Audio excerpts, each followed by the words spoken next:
Stuart Broad has advised David Warner and Steve Smith to book in with their psychologist to come up with some coping mechanisms for the hostile environment they will face in the Ashes. And Broad should know what he's talking about after going through something similar on the 2013-14 series Down Under, where he was public enemy number 1.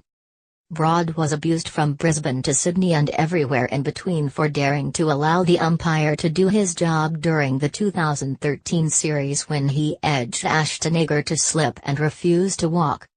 It hardly covers the same calculated mistake a trio of Aussies made over the more recent ball tampering saga, but there is no doubt that Warner and Smith will be on the receiving end of some hefty noise from a partisan English crowd. "I think they would be wrong to think that they won't get some hostile environments," said Broad. "Particularly at Edgbaston, Headingley and Old Trafford, which have some of the biggest atmospheres in world cricket. They are very experienced players, they have been around the world a lot and played in front of some massive crowds, so I don't think that will faze them, but they will need to prepare for it. The last thing you want is for it to affect your performance or make you feel nervous about it. I look back to the 13-14 Ashes series where I copped quite a lot of abuse. I prepared for it over a period of time and I did certain things with the psychologist to get me used to that level.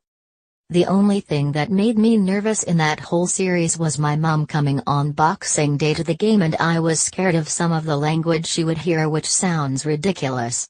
You just have to brief your family." Broad, though, is looking forward to locking horns with the two batsmen and taking on his Notts teammate James Pattinson, who has been beset by injuries in the past but could be a part of another impressive Aussie attack. And one that could be just as effective with the bowler-friendly Duke's ball that has been commissioned for the summer. "I was consulted about the ball and I was very pro the 2017 and 2018 Dukes," added Broad.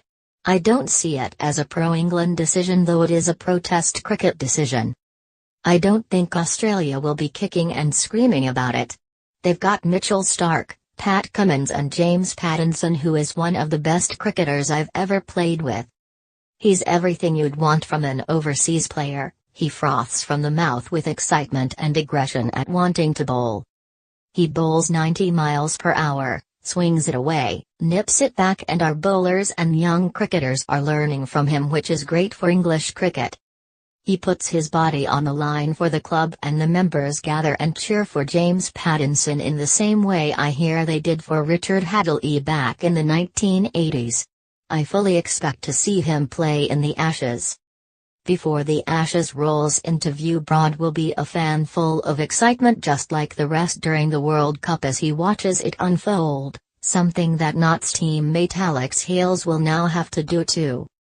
Broad revealed that he has been supporting Hales following his England axe, adding, "I had Alex round to my house the day after he got back from Cardiff just as a friend.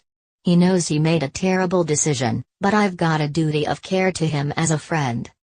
He's had a pretty tough 18 months in his life, not in cricket particularly, but just in his life, so who am I to judge on the decisions he's made? I need to just be there as a friend for him. He's devastated to have been released from the England squad, but can he argue with the decision really? Not in my opinion." Stuart Broad is a NatWest ambassador, helping champion cricket at all levels as part of this year's #No Boundaries campaign, which will see NatWest continuing its work to ensure cricket remains a game for everyone no matter their background.